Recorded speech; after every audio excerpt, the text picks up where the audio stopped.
Hello guys, welcome to my channel. My name is Alex. I'm software developer from Kiev and this is my vlog about life in Ukraine. Yeah, not much has changed since my last video. Today guys, I'm about to create a unique content for you.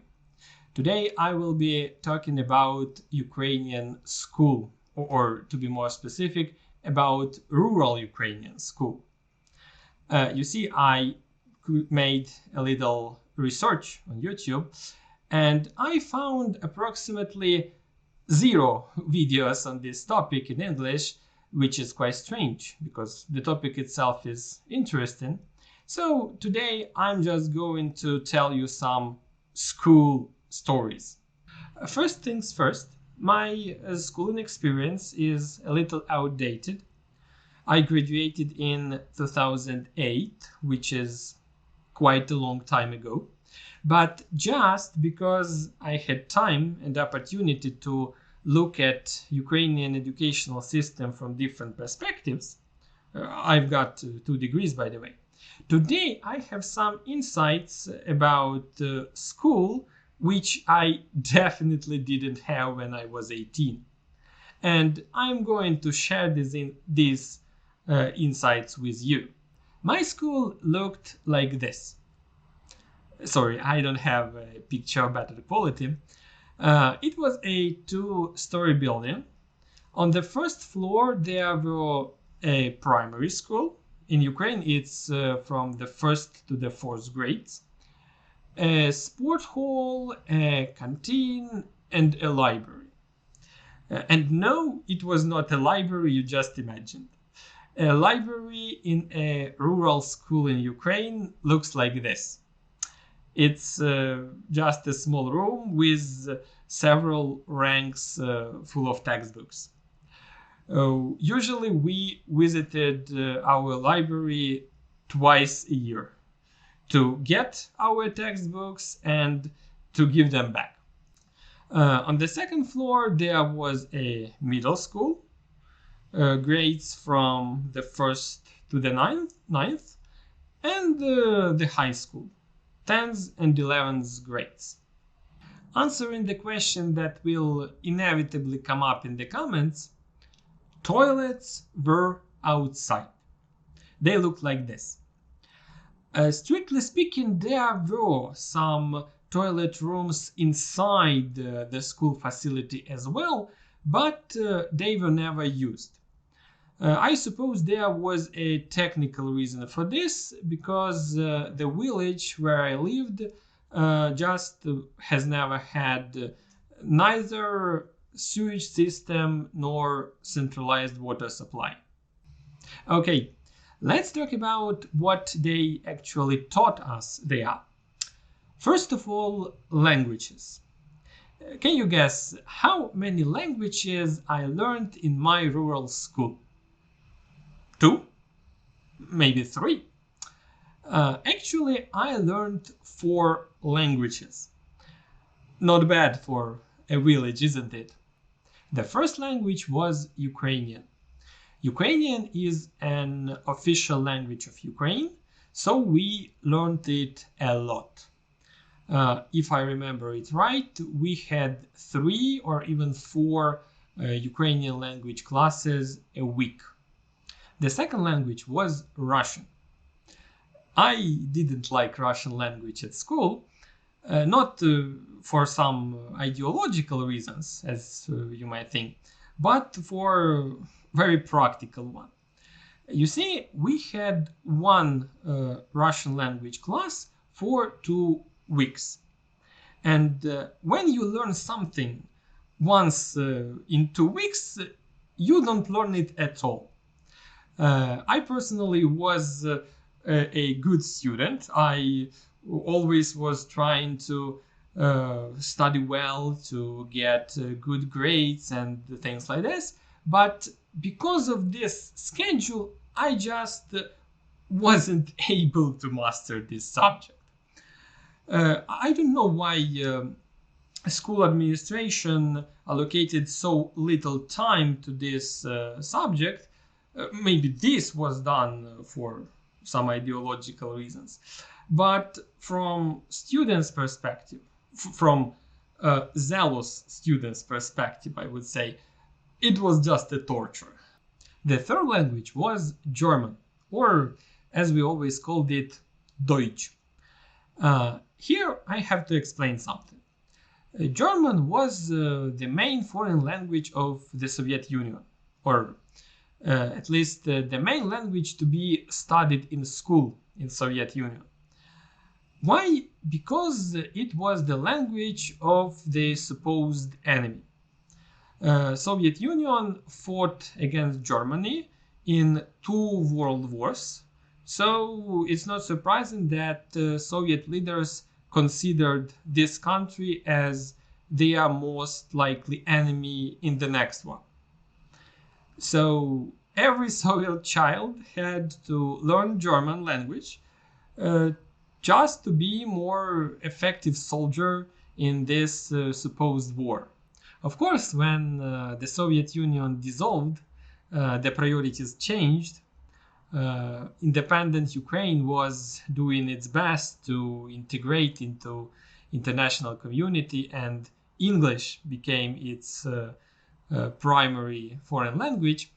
Nevertheless, local educational system back then just didn't have enough English language teachers to provide them to every school. And for this reason, many Ukrainian children, like myself, just had to learn German language without any alternative. Now, in 2022, I can say that it was not in vain. Today, Germany is the second or the third most popular destination for Ukrainian refugees. And of course, people who learned German language at school find it much easier to integrate there. The first language was English. I studied English for the last 2 years of my schooling. It was an optional subject, and the problem with it was the same as with Russian. Too little time allocated to it. Another interesting subject is history. In Ukraine, history is studied as two different subjects: history of Ukraine and world's history. As far as I know, this approach is quite common.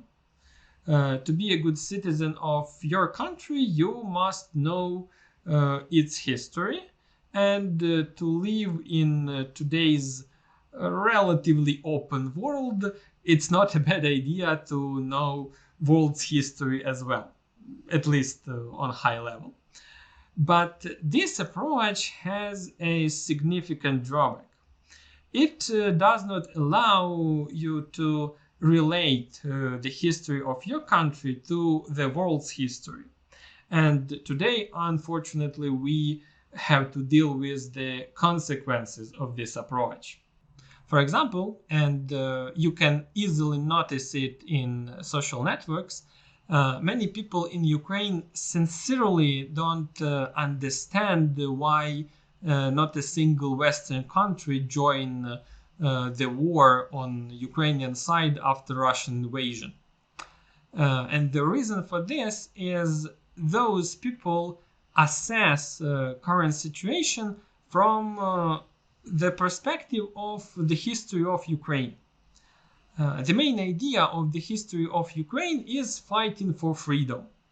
So people who learned history of Ukraine separately from the world's history, they just can't embrace that some other country may have some other goals than fighting for Ukrainian freedom. Okay, what we have next? Exact sciences. It's maths, physics, chemistry. I learned it a lot. This is another legacy of Soviet educational system. You see, in Soviet Union, the state focused on training engineers or at least skilled workers for industry. So the exact science curriculum there was quite extensive. Today, the situation has drastically changed, and the state's focus is on trade and service provision. So, the modern Ukrainian school emphasizes the study of humanities and social sciences. Probably my generation was the last to learn so much maths at school. Okay, let's talk about something less boring than exact sciences. For example, about PE.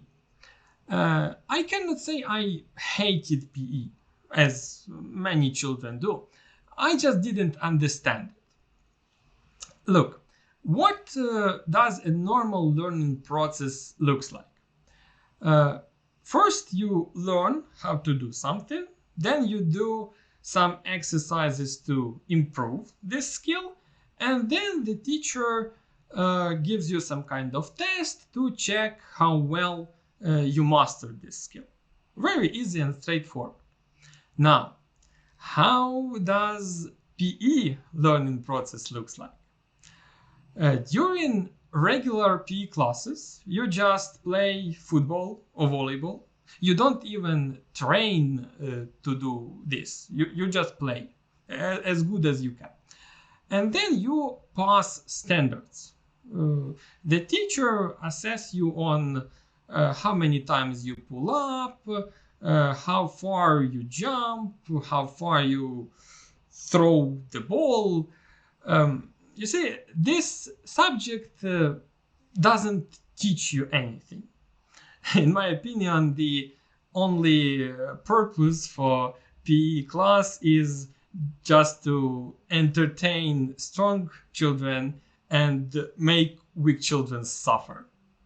Another lesson worth mentioning is labor, or arts and crafts, as Google suggests me to translate this word. Actually, all we did for 5 or 6 years that we had this lesson, we made different stuff out of wood. Stools, handles for tools, supplies for flowers. I wouldn't say it was very useful. I personally haven't made a single stool after graduation. But at least there I learned how to use basic tools like a hammer, a saw, a file. Also, this class was a legitimate way to take a break between the other really boring and exhausting classes. So, in my opinion, arts and crafts is a good thing. The next item in my plan for this video should have been extracurricular activities. But to be honest, I failed to recall anything significant about it.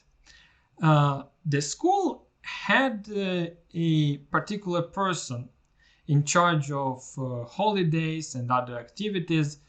She really did her best to get students to learn poems and dances and organize activities with them. But since the school usually had zero budgets for these events, and both students and teachers had zero motivation to participate them, those events were rather dull and grotesque performances, which scenarios hadn't been changed for decades. So I think they don't worth mentioning. There was no psychologist in my school. I heard that today some schools have one, but back then mental health of local school children was totally a problem of local school children or their parents. Alex, why are you laughing saying that? The situation with physical health was somewhat better. The school had a nurse's office. It didn't usually contain the north itself, but fortunately, the local paramedic station was not far from the school. So if any students had health problems, they just went to this paramedic station, or the paramedic came to school. So, in my opinion, everything was pretty good in this regard. The main purpose of schooling in Ukraine is ZNO. In Ukrainian, it means Independent External Assessment. Uh, Today, this abbreviation instills fear already into the whole generation of Ukrainians, and you'll understand why. Initially, it was supposed to be a single exam, a single standardized exam that every school graduate had to pass in order to enter the university. This single exam was supposed to replace all the university's internal exams and to eliminate the corruption related to them. Spoiler, it failed. The corruption found 101 ways to circumvent this minor obstacle. How it was? It was a kind of ritual. All we were doing during the last year of school was preparing to ZNO. We were solving tasks from the previous year's exams. We were revising topics that were most likely to appear in the next exam. There was even a trial exam. We took a separate trial exam just to get used to the procedure of passing it. On the day of the real exam, we went to another school because again we strive to prevent corruption, so we went to another school. We were searched there so that we didn't sneak a cheat sheet or a phone into the classroom.